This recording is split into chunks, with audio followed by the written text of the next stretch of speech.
Faith is believing in something you can't see, you can't feel, something that can't be proven. Then how do you know which is the right faith? I think that's a gut thing. I don't think about a right faith. I think about what resonates with me. I feel authentic. It brings me peace. I think there is no absolute truth in any religion. I think it's a matter of subjective experience. I kind of just trust my intuition, trust my gut. You just know. You just gotta follow it. You just gotta follow what you think is your faith. If faith is blind, then what makes one belief better or worse than any other? And if it's just a leap in the dark, why should any of us feel obligated to believe anything at all? My name is Shane Rosenthal. I was raised in a Jewish home but became an atheist at a very young age. Later, as I began to question things, I ended up losing faith in my atheism and converted to Christianity. Since that time, I've never stopped asking questions, and I've spoken with authors and scholars from all over the world in order to explore the beliefs and ideas that shape our lives.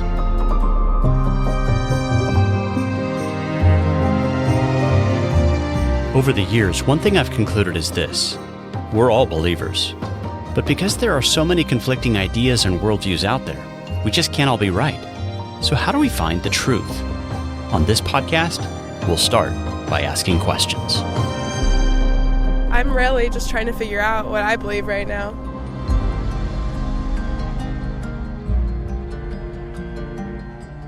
Hey there, welcome to another edition of the Humble Skeptic Podcast. In my first semester in college, I discovered a curious passage in Micah chapter 5, which made the statement some 700 years before the time of Jesus, that a ruler would one day be born in Bethlehem who would be great to the ends of the earth. Now, though I was raised in a Jewish home, because I had seen various Christmas specials over the years, I knew that Jesus was famously born in Bethlehem. So this discovery provoked a number of questions. As I kept reading, I found many other curious passages, including Isaiah 9:6, which says, "For unto us a child is born, a son is given, and his name shall be called Wonderful Counselor, Mighty God, Everlasting Father, Prince of Peace."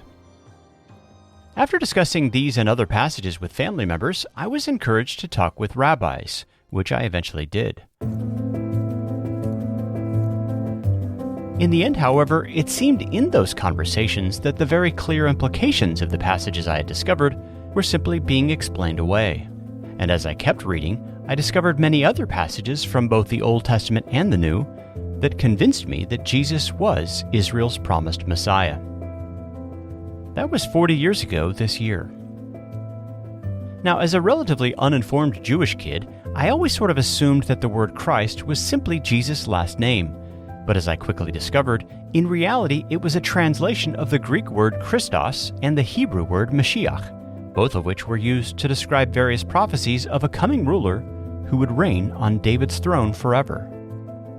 Now, as it happens, contemporary Jews and Christians have very different beliefs about the role of the Messiah.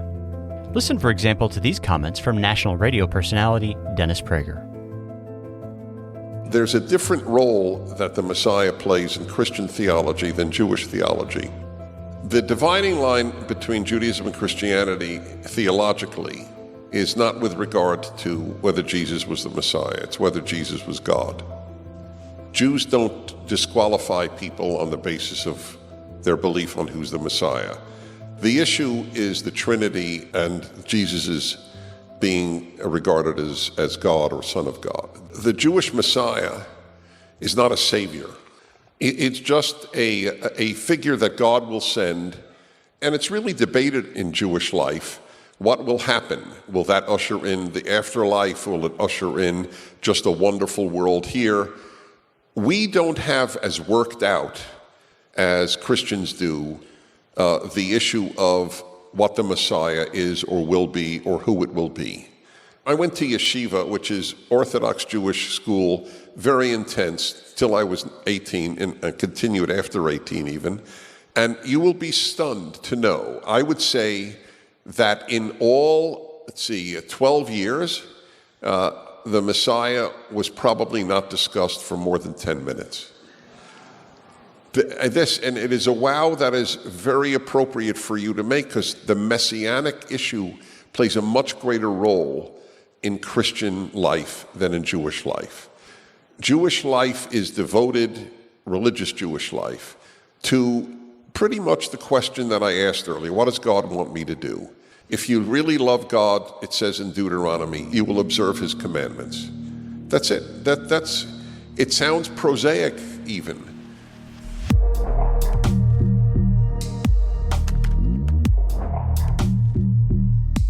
As Dennis Prager relates in that clip, in all of his years at the Jewish yeshiva, he could only recall a single 10-minute conversation devoted to the idea of a coming Messiah. For what it's worth, that's actually more than I ever heard growing up. Though our family attended synagogue fairly regularly, and though I was sent to Hebrew school for many years in preparation for my bar mitzvah, I don't recall ever hearing a discussion about the Messiah. According to Dennis Prager, unlike Christians, most Jews don't really focus on issues related to the Messiah, since, as he puts it, the heart and center of Judaism, for religiously observant Jews, has to do with following God's commandments. In general, I agree with Prager's conclusions, as long as we keep in mind that here we're speaking of the beliefs of contemporary Jews. As I've taken the time to study ancient Jewish beliefs, however, I've discovered that they had a much stronger emphasis on the idea of a coming Messiah. Though the rabbis I spoke with 40 years ago ended up denying that the passages I cited were about the Messiah, it's clear that many ancient Jews believed that they were to be seen as messianic prophecies, since when they were first translated from Hebrew to Aramaic, more about that later, they ended up adding the word Messiah to the text in order to make their interpretations clear. For example, their translation of Micah 5:2 says, quote, "But you, O Bethlehem, from you shall come forth before me the Messiah, to be executing rule over Israel." And in their version of Isaiah 9:6, the Messiah is referred to as God the warrior and the eternally existing one, who will increase peace upon us in his days.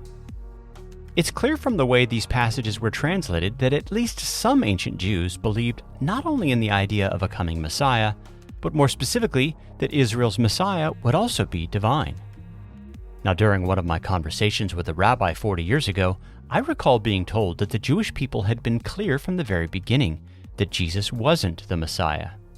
In hindsight, however, this comment has always struck me as a complete misreading of the situation.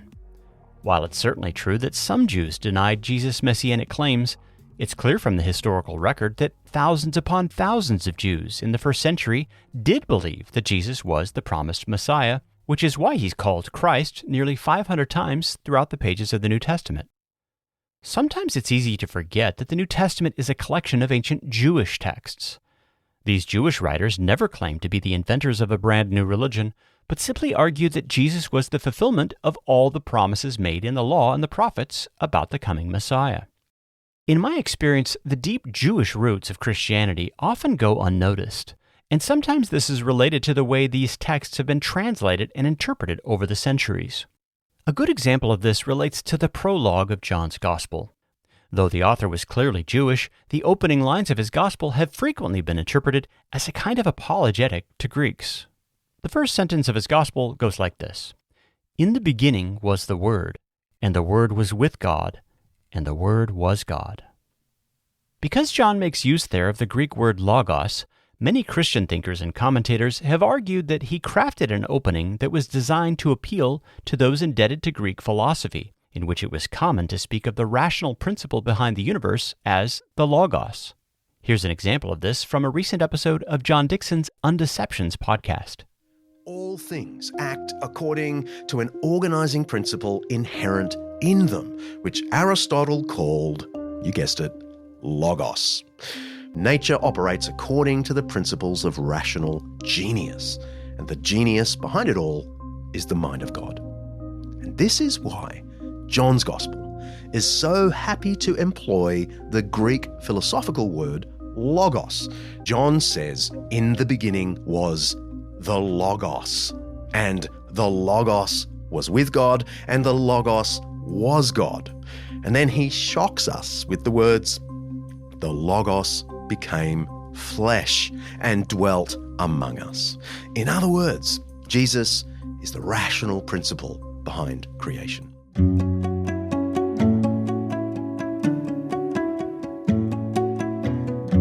Since so many Christian apologists and theologians have made this assertion over the centuries, I never really questioned it, and it essentially became part of my own mental furniture. It also seemed rather obvious to me that John opened up his gospel with Greek philosophical categories, since I had never seen anything like the words of John's prologue anywhere in the Old Testament. But close to a decade ago now, I read a fascinating book titled The Jewish Targums and John's Logos Theology by John Ronning that completely overturned nearly all of my assumptions about John's famous prologue. So what exactly is a Jewish Targum, and how do these texts help us to understand the opening lines of John's Gospel from a Jewish perspective? Some years ago, I invited John Ronning to join me for an interview to discuss these questions and more.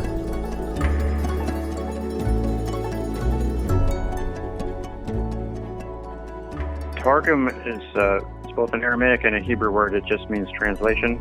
And the practice of translating the Hebrew scriptures into Aramaic for the Jews who Aramaic was their first language, and whether they knew some Hebrew or not, it became the common language after their exile and the return from exile. And the Targums would be significant for text criticism in the same way that the Septuagint might. But they are also important for the fact that they add various things.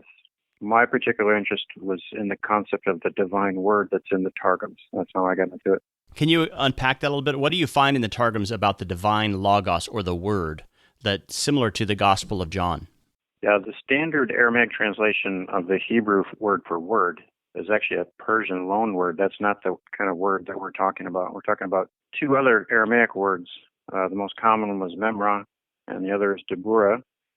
These are not generally translating anything that's in the Hebrew, but rather they're part of a substitute for the name of God. So sometime probably after the exile, the Jews stopped pronouncing the divine name. I think it says somewhere that it was only pronounced by the high priest on the Day of Atonement. So they would substitute Lord, whether you're talking about Greek or Aramaic. So it's kind of like in our English translations when you have Lord in capital letters in the Old Testament. You know that the capital letters indicate that that's actually the name of God, Yahweh, which they no longer pronounced. But at some point, they also began substituting not just the Lord, but the word of the Lord. And why did they do that? Well, there's lots of speculation about that. I finally came to the conclusion that the concerns seem to be very similar to what you have in Greek philosophy, with trying to balance the transcendence of God with how is God involved in the creation. So in certain strands of Greek philosophy, those two ideas are incompatible. If God is transcendent, he can't really have any part of the creation, and especially if you would view the creation as necessarily evil, God has to stay outside of the creation. Now, in the Bible, in the very beginning, you have God as transcendent in Genesis 1 as the creator, but then right next to that in Genesis 2 and following, you have God right there involved in his creation. He's there in the Garden of Eden. He's forming man, uses the word that would be used for what a potter does with clay. He plants a garden and so forth. So as opposed to the transcendence of God, you have the immanence of God in Genesis 2. So the Bible holds to both, even though philosophically people have had trouble holding to both of them. So there's a verse in Jeremiah where God has to say to the people, "Don't you know that I'm not just a God who is near but also far off?" In other words, both transcendent and immanent. It seems like in the Targums you have the opposite thing. He's far off, but he's not near. So the tendency is that when God is involved with his people or with the creation in some way, they would employ the concept of the divine word. Now, it's common to hear people argue that John's gospel sort of begins with an apologetic to Greeks. That is, he's employing this idea of the word, in the beginning was the word, as an apologetic to Greek thinking and Greek speaking people. Would you agree with that in part, or do you think that the Aramaic Targums expand our view of that? Well, there is some plausibility that he's addressing a Greek idea. And I think the plausibility of that is because of what I just mentioned, that the Jews had kind of adopted a Greek mindset that made them uncomfortable with the nearness of God. And so that's when they employed the concept of the divine word. But if you actually go through the Targums, basically you have to begin looking at Old Testament passages that relate to what John is saying. And you can find that relation maybe in a literal translation of the Old Testament, a literal translation of the Hebrew. But then when you look at the corresponding Aramaic translation of that, you often find the employment of the divine word. Yeah, and I'd like to go through a number of those examples because I think we really find language that's similar to the way John opens up his gospel. So, for example, if you look at Genesis 1:27, the ESV reads, "So God created man in his own image." But when you look at the Aramaic translation, the Targum, it reads, "Then the word of the Lord created mankind in his image." Yes, and that's why it's appropriate in an English translation of that Aramaic to capitalize word, just like you have in John's Gospel. Another text that's really illuminating is Genesis 15:6, this famous passage where Abraham believes the Lord and he is credited as righteous. But the Targum reads, "Abraham believed in the name of the word of the Lord." Why do you think it says there, the name of the word of the Lord? I suppose you might say that's kind of a second level, one level beyond just saying the word of the Lord. And here again, you can find connections with John's Gospel. There's quite an emphasis on the name of God that is given to the Son in the prayer of Jesus in John 17, for example. Yeah, or right there at the opening of the Gospel, in chapter 1, it's all who received him who believed in his name. And who's the he there? It's the Word in the first few verses. He is the Word who becomes flesh in verse 14. Right, because John even hasn't mentioned the name Jesus up to that point. Right. But also, you find that same idea in the book of Revelation. So, chapter 19, verse 13, the one who is clothed in a robe dipped in blood has this name by which he's called. It's the Word of God. Do you think that's the same idea that's both at the opening of John's Gospel and in the Targums? Oh, yes, I do.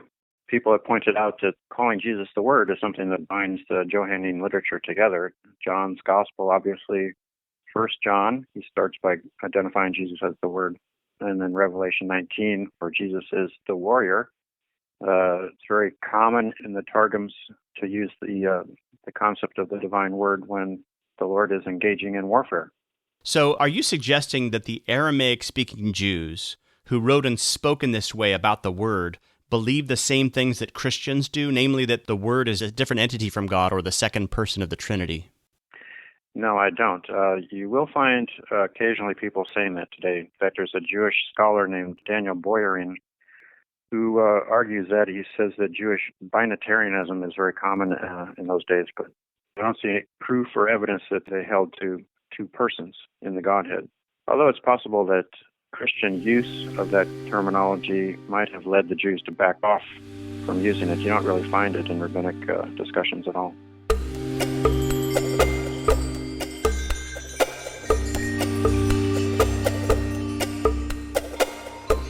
In his book, John Ronning states that the relationship between God and His Word in the Targums is not nearly as developed as the relationship between the Father and the Son, who are distinct persons. And yet both in the Targums and in John's Gospel, the Word is God, and yet to some extent is distinct from God. Now, as John Ronning mentioned, Daniel Boyarin is a scholar who takes this one step further. If you're interested, you can listen to my interview with him on episode 38. According to Boyarin, some ancient Jews did end up advocating a kind of binitarian view of God, something he refers to as the two powers of heaven. Here's a clip from that part of our conversation. As far back as we can go, we find this slippage between the named God and an angel within the same narrative, sometimes called the angel of the Lord, sometimes called the Lord. So it does seem to be part of very, very ancient tradition. Would you then say that that's the basis of these lines in, say, the Aramaic paraphrases where, you have Yahweh speaking, saying things like, "My word will be for you a redeeming God." It almost appears like a second divinity. Yeah, that and other streams go into that tradition also. Generally, the idea of the word as that which affects creation. But in a lot of those paraphrases, the word isn't conceived of as divine speech. It's actually the divine speech is speaking. Well, the divine speech comes to be understood as a divine figure in its own right. And was this a vibrant stream within Judaism, this idea that there was a conception of God that was binitarian? Certainly in the various modes of ancient Jewish literature that we have, that idea seems to be present in many of them. It's certainly in the Enoch books, the Testament of Abraham, right? We have the little Jehovah explicitly named as such. There are many examples.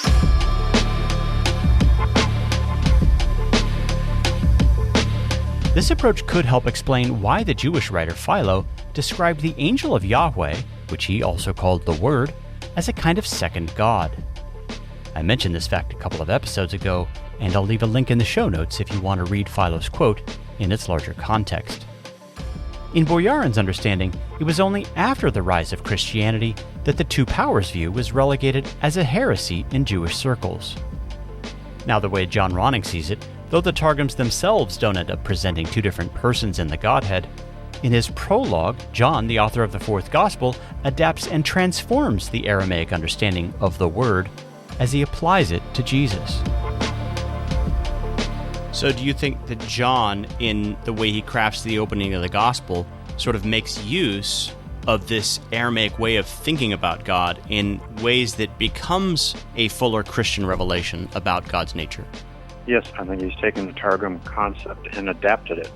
The big change would be in verse 14, the Word became flesh, which is totally, opposite to the kind of thing they're trying to avoid, God being in too close contact with his creation. Obviously, in the incarnation, God couldn't get any more involved in his creation. Let's look at another text here. Numbers 14:11. We find the Lord saying to Moses, "How long will this people despise me, and how long will they not believe in me in spite of all the signs that I've done among them?" In the Targum, one of the Targums, we find this translated as, "How long will they not believe in the name of my word, according to all my miraculous signs that I've done among them?" And one of the things you point out is how similar that is to the language we find throughout John. You have in the beginning is the Word, but he came to his own, but his own did not receive him. And then in John 12, it's, though he had done so many signs before them, they still did not believe in him. Yeah, that sort of grabs you, doesn't it? Yeah. It's passages like that really clinch it for me that John is not really concerned so much with the Greek philosophy, but he's talking about the scriptures that he listened to when he was growing up in the synagogue. Yeah. Do you think that John is actually writing primarily to fellow Jews who have this background in Aramaic-speaking synagogues? Well, what I would say, because I do believe John is writing and concerned with the whole church, not just writing to Jews. I think he's writing to the whole church, but he's writing in such a way that for the church to receive his message, they're going to need help from the Aramaic-speaking Jews. Interesting. I'd like to talk about some of the ways these Targums unpack language we find in Exodus. So in Exodus 3, you have that scene where Moses approaches the burning bush. He comes to the mountain of Horeb, and he sees an angel of the Lord appear to him in a flame of fire out of the midst of a bush. And he looks, and the bush is burning but was not consumed. So God calls to Moses out of the bush, and Moses hides his face because he's afraid to look at God. But the Targum there says, when Moses had turned aside to see, the word of the Lord called to him from the midst of the bush. So again, it's capital W word. Right, yeah. I think it is a very important passage, obviously, not just because it's the book of Exodus and the burning bush, but because of what the Lord goes on to say. He says, "I have come down to deliver them from the power of the Egyptians." Now, the idea of God coming down is one of those things that people in the synagogue had trouble understanding, or maybe they said things like, doesn't this sound like the Greek gods who come down? They're limited, they're in a certain place at a certain time. And so the Targums would not translate it, "I have come down." Sometimes when the Old Testament says the Lord came down, it uses the concept of the divine word. Sometimes it uses the concept of the glory of the Shekinah. But it uses the language of revelation. So one thing interesting I discovered is that the Apostle John, when he is writing or narrating rather than quoting the words of Jesus, he tends to go in the direction of the Targum language. But if you look at the words of Jesus, he tends to go with more of a literal basis from the Hebrew. And so Jesus says in John chapter 6, "I have come down from heaven," speaking of the incarnation. But what language does John use to describe that? He says the Word became flesh. He uses the concept of the Word. Similarly, in 1 John chapter 3, the Son of God was revealed. He doesn't say the Son of God came down. So it seems like John has a tendency to use Targum language, and you may not recognize that it's the same thing Jesus is talking about, because Jesus tends to use more of the literal language from the Old Testament. In Exodus 6, God says, "I will take you to be my people. I will be your God, and you shall know that I am the Lord your God who brought you out from under the burdens of the Egyptians. And one of the Targums has this as, I will separate you to my name for a holy people, and my word will be a redeeming God for you. What do you think is behind that line, my word will be a redeeming God for you? I'm not sure, but you do find it in several places, and it obviously is very fitting for John to use a concept like that and apply it to Jesus. One of your chapters is titled Unwitting Prophecies in the Targums. Can you introduce that concept for our listeners? Yeah, that's taken from the fact that John says that Caiaphas, the high priest, prophesied that Jesus would die for the nation. And it might seem kind of puzzling. Why would he point that out? Because Caiaphas obviously was against God. He was an enemy of God. So why would he think that it was to be significant to say that he prophesied? What Caiaphas meant was not that Jesus would die an atoning death for the nation. He basically meant Jesus dies so that the Romans don't come and kill us all. And there's many Targums that you could look at in a similar way, because the Targums, when they employ the concept of the divine word, are not connecting the divine word with the Messiah at all. Some people have tried to make that connection, but it's really not there. In fact, in some places, the Messiah is distinguished from the divine word. But if you identify the Son of God as the divine word, then there's a number of passages that do kind of eerily look like prophecies, especially passages that talk about Israel's rejection of the divine word. One that comes to mind for me is what you find in Deuteronomy 32:39. It's sort of the original I am statement here. Yahweh says, see now that I, even I am he, and there is no other God besides me. One of the Targums is translated this way, see now that I, in my word, am he, and that there is no other God except me.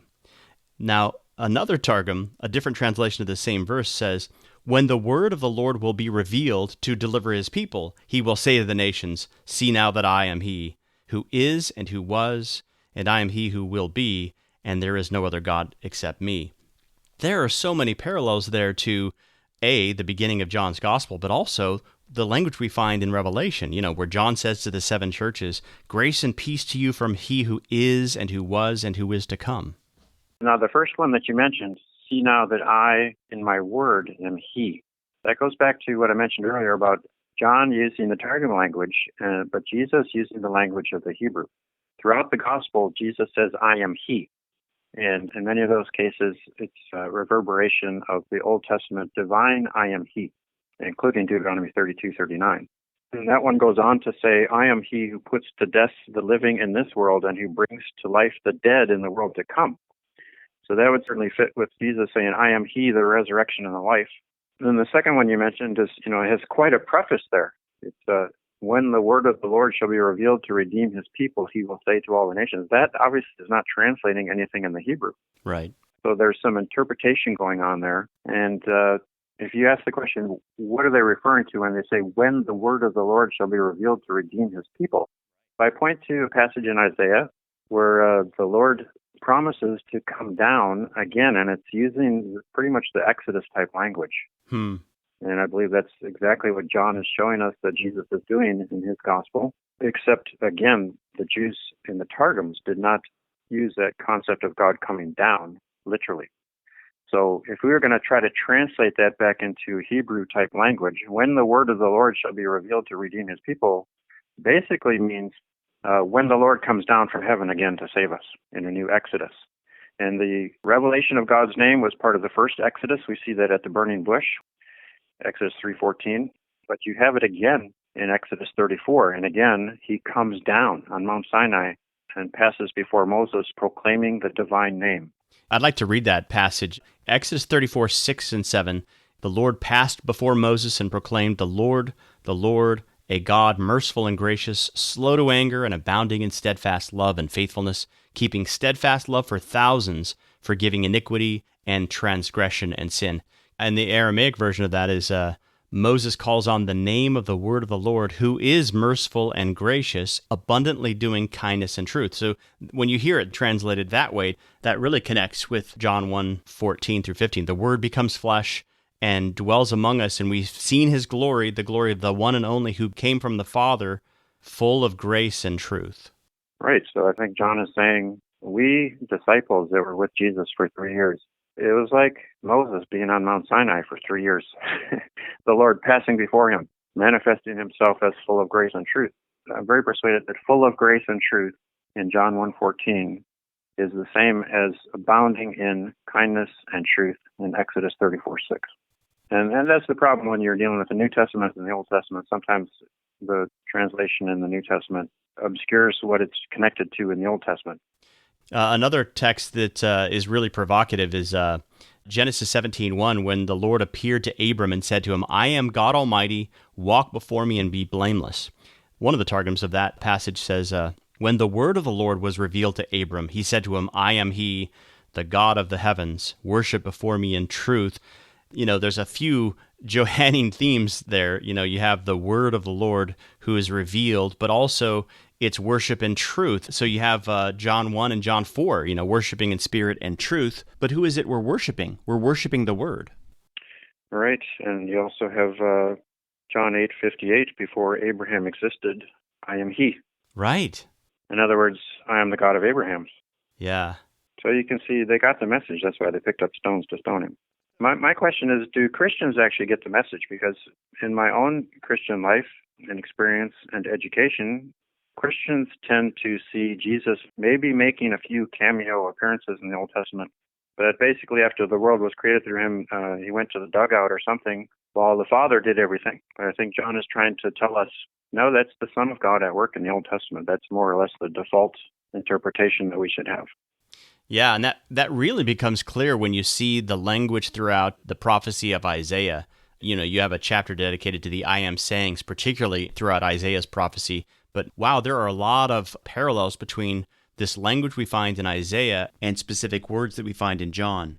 So, for example, Isaiah 43, verse 10, you are my witnesses, declares the Lord, and my servant whom I have chosen. Here, God is speaking of the coming Messiah, that you may know and believe me and understand that I am he. There's that I am language. The Targum version, you are my witnesses before me, and my servant the Messiah, with whom I am pleased. Wow, there's a tie into some of the language of the Synoptic Gospels as Jesus is baptized. In order that you might know and believe before me, and might understand that I am he. Similarly, in the upper room, I am telling you before it comes to pass, so that when it comes to pass, you'll believe that I am he. And that's basically the same context as Isaiah 43. The Lord is saying, I'm telling you the future so that when it happens, you may know and believe and understand that I am he. Isaiah 46, listen to me, O house of Jacob, all the remnant of the house of Israel. I am he. I have made, and I will bear, and I will carry, and I will save. The Targum, forever I am he, and forever and ever my word is alive. I created all mankind, and I scattered them from among the nations. And I will forgive their sins and will pardon. So you have this word who is alive, who is the creator, and who is also the redeemer. And then you compare that with John 8, you know, where Jesus says, you are of this world, I am not of this world. Unless you believe that I am he, you will die in your sins. Sounds like the same one is speaking, doesn't it? Exactly. It's when you look at Isaiah's prophecy, translated by the Aramaic rabbinic scholars and synagogue leaders, perhaps, the parallels to John really become overwhelming. I mean, Isaiah 52, there my people shall know my name, therefore in that day they shall know that I am he. You know, you compare this to Jesus' conversation with the woman at the well, where the woman says, I know that the Messiah is coming. When he comes, he will tell us all these things. And Jesus says to her, I who speak to you am he. Yeah, that's one of those cases where the English could bring it out a little more clearly. I would prefer to translate John 4:26, I am he, the one who is speaking to you. Wow, yeah. Now, some challenge the view that you're presenting because they argue that the Targums didn't actually come about until the 2nd century. So how do you respond to that objection? Well, occasionally you'll run across somebody who claims that Targums weren't used at all in the 1st century. Really, there's no reason to say that. There was one review of my book who made the claim that the Mishnah says that they weren't done until the 2nd century, but the Mishnah says no such thing. But the Targums that we do have are 2nd century documents, so how can we be sure that these particular texts that we're citing actually do go back to the 1st century or earlier? Basically, the answer is you make a careful study. And the second and most important part of that answer is you don't exclude the New Testament when you're doing that study. In other words, when people are trying to date particular things, you'll look for similarities to other literature of the time, you might say, or maybe intellectual concepts and so forth. People tend to leave out the New Testament and say we can't prove it. Well, what if you have passage after passage in the New Testament, particularly in John's writings, that seem to come from the same mindset and phraseology as the Targums? Shouldn't that also constitute evidence? For example, we talked earlier about Deuteronomy 32:39, when the word of the Lord shall be revealed to redeem his people, etc., he shall say to all the nations, I am he who is and was, and I am he who will be in the future. And you pointed out that you have the same language in the book of Revelation. In fact, I think you have it 3 times in the book of Revelation. And you have variations on that which agree with some of the Targum readings of Exodus 3:14, where God is speaking to Moses about his name at the burning bush. So, yeah, you can stick your head in the sand and pretend we don't know, but then you have to ask the question, well, why are you against this idea? We do have to acknowledge that there may be passages in the Targums that were not there during the first century, and that's obviously the case where you find a passage in one of the Targums talking about the genealogy of Ishmael, and it puts in there the name of one of the wives of Muhammad and one of his daughters. So, yeah, I think we can be pretty sure that part was not there at the first century. But then you have this very same Targum that makes a historical reference to John Hyrcanus, the high priest. Yeah, he was an intertestamental period high priest, right? Yeah, I mean, who would care about that in medieval times? So scholars have pointed out that that particular Targum has a mixture of old and new. So, a lot of people, when they are thinking about this Logos, in the beginning was the Word, one figure that comes to mind is the first century Alexandrian Jewish writer by the name of Philo. What are your thoughts about Philo's use of the concept of the Logos, and how does it compare both to the Aramaic Targums and also to the theology that we find in John's Gospel? Well, I think there's reason to suppose that there's similar philosophical concepts behind them. Philo obviously went very heavily into allegory, and that's not really what we're interested in. But there are certain places where he employs the concept of the Logos that do overlap with what you find in the Targums. And one of the most intriguing to me is that Philo, talking about the Holy of Holies, has what he calls both the speaker and the Logos between the cherubim. And in the Palestinian Targums of the Pentateuch, actually to some extent even in the more standard rabbinical Targum, you do have the concept of the divine word between the cherubim and the tabernacle. It's also there in Leviticus 16. We're told specifically, my word is revealed over the mercy seat. Yes, on the Day of Atonement. And then one of the most striking passages is actually Numbers 7:89, when the tabernacle is all finished being constructed and the offerings of the tabernacle are presented. It says that at the very end, and you might go to sleep before you get to the end of chapter 7 with all these lists of offerings that are brought. But then kind of wakes you up at the end of the chapter where it says that when Moses went in to speak to the Lord in the Holy of Holies, he heard the Lord speaking to him from between the cherubim. And you have a couple different Targums that say that it's the divine word speaking to Moses. And perhaps the one that's most interesting is that same one that has talks about John Hyrcanus that I mentioned earlier. And it says not just that the Lord was speaking with him, but it says that he heard the voice of the Spirit descending from the highest heaven above the mercy seat, which was upon the ark of the testimony between the 2 cherubim. From there, the word spoke to him. So I relate that to the baptism of Jesus. When John sees the Spirit descending in the form of a dove, he descends upon Jesus. Yeah, I mean, Paul refers to Jesus as the place of propitiation. He is that ultimate mercy seat. Right, so I believe that's the Father identifying Jesus as the divine word for those that would have been familiar with this Targum passage. So you could say, well, there's no proof that that passage was there in the first century. Well, that's true. It's not proof, but I would say that the way that John narrates it in John chapter 1 is evidence that it was there in the first century. Yeah, John certainly looks like he has reflected on this way of thinking about the Old Testament. I'm convinced that you're onto something there. And John's report of the baptism of Jesus is a little different than the synoptics. Yeah, it's more of a reflection. It's not a description of what's happening. It's a reflection of what had already occurred, right? Well, it's the words of John the Baptist. Yeah, right. He who sent me to baptize said, whomever you see the Spirit descending and remaining, and you have it twice, descending and remaining. Now, you have in the Old Testament, there's a prediction in Isaiah chapter 11 that the Spirit of the Lord will be upon the Messiah. The Spirit of the Lord will be upon him. It doesn't say anything about the Spirit of the Lord descending upon him. So descending can be related to the Spirit descending upon the divine word, according to that Aramaic passage. And remaining corresponds to the prediction of the Messiah, the Spirit upon the Messiah. In other words, from the very beginning, you have the concept of the Word became flesh. The Word became the promised Son of David, the promised Messiah. Interesting.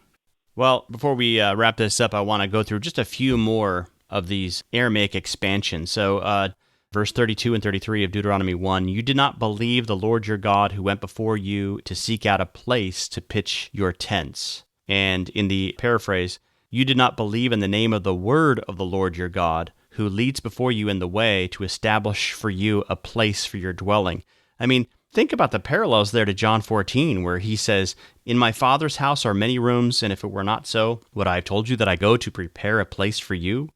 The language is strikingly similar to what we find there in Deuteronomy. Seems like a no-brainer once you see it, doesn't it? Yeah. You did not believe in the name of the word of the Lord your God, who goes to prepare a place for you. So Jesus is alluding to that same passage there in Deuteronomy. And in fact, I would prefer to translate that Targum passage instead of the word establish. You could translate that to prepare for you a place for your dwelling. Yeah.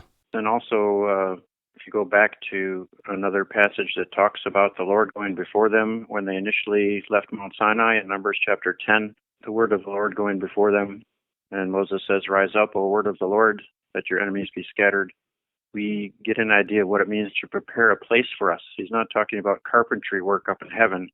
He's talking about going against his enemies. He's talking on the way to the promised land in the book of Numbers. But in John, he's talking about going to the cross to defeat the devil. And it's interesting that in Numbers 10, the initial departure from Mount Sinai is a 3-day journey. So in other words, at the beginning of those 3 days, Moses prays in one of the Targums, rise up, O word of the Lord. And at the end, when he comes back in 3 days, return, O word of the Lord, to your people. And again, the overtones there is of divine warfare. And same thing with Jesus going to the cross and returning on the third day, having accomplished our salvation by divine warfare.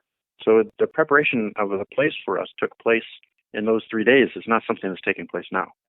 Isaiah 55, the Hebrew version reads, incline your ear and come to me, hear that your soul may live, and I will make with you an everlasting covenant.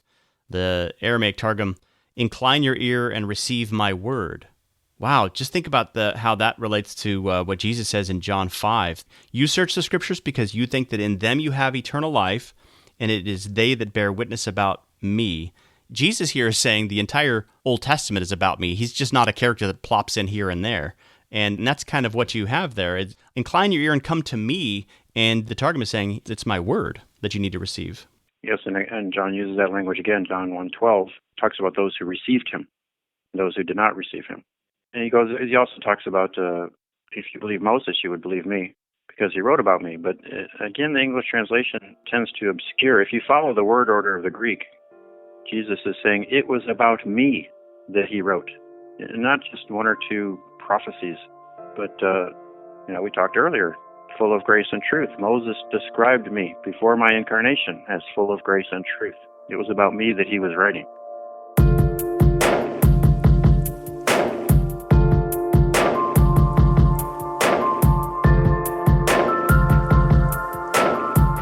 Folks, you've been hearing from John Ronning, author of the Jewish Targums and John's Logos Theology. If you'd like to read further on this topic, as always, I'll leave links to books, articles, and related episodes in the show notes. And while you're there, please consider making a one-time gift to support this work or upgrading to a paid subscription. Right now, as a way of saying thanks for a gift of any size, we'll send you a pre-release PDF version of my forthcoming book, Luke's Key Witness. The web address is humbleskeptic.com. That's humbleskeptic.com. And I look forward to being with you again next time as we discuss the beliefs and ideas that shape our lives.